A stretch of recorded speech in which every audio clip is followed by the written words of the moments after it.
Hi అండి, welcome to the channel. ఈరోజు wait లాస్కి మంచి రిజల్ట్ ఇచ్చే రాగి సూప్ ఎలా తయారు చేయాలో చూద్దాం.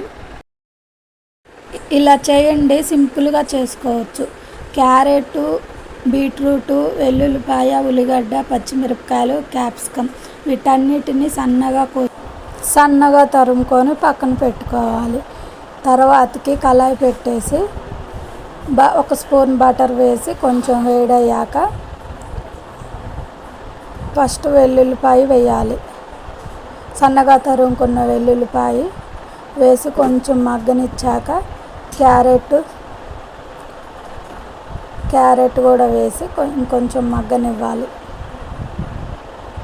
తర్వాత క్యాప్సికమ్, పచ్చిమిరపకాయలు, సన్నగా తరుముకున్న ఉల్లిపాయ, బీట్రూట్ వేసుకొని బాగా కలుపుకొని సిమ్లో పెట్టి మగ్గనిచ్చుకోవాలి. మగ్గనిచ్చుకున్నాక కొంచెం సిమ్లో పెట్టి మగ్గనిచ్చాక కొద్దిగా మగ్గాక ఒక స్పూను సాల్ట్ వేసుకోవాలి.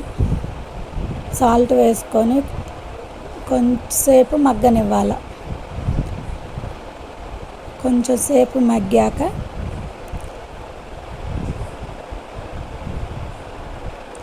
తిప్పుకొని బాగా మగ్గనిచ్చాక ఒక 1/2 లీటర్ వాటర్ పోసుకోవాలి. 1/2 లీటర్ వాటర్ వేసుకొని బాగా మసలనివ్వాలి. అవి ముక్కలు అనేవి ఉడకాలి. కొంచెం ఈ లోపల 2 స్పూన్లు రాగి పిండి వేసుకొని కొంచెం మిరియాల పొడి వేసుకోవాలి.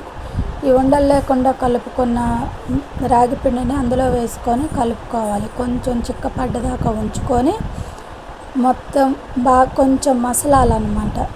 కొద్దిగా మసిలాక కొద్దిగా చిక్కపడితే మన రాగి సూప్ రెడీ అవుతుందండి. ఇదైతే చాలా హెల్త్కి చాలా మంచిది.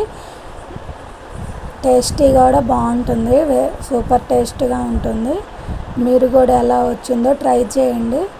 టేస్ట్ వరకు సూపర్ ఉంటుంది అన్నమాట. దీనిలో మన ఇంట్లో ఉన్న ఏ ఐటమ్స్ అయినా వేసుకోవచ్చు అన్నమాట. దింపుకునే ముందు కొంచెం కొత్తిమీర వేసుకొని నిమ్మకాయ పిండుకొని తీసుకుంటే చాలా బాగుంటుంది. వెరీ టేస్టీ రాగి సూప్ అన్నమాట. నచ్చితే లైక్ అండ్ సబ్స్క్రైబ్.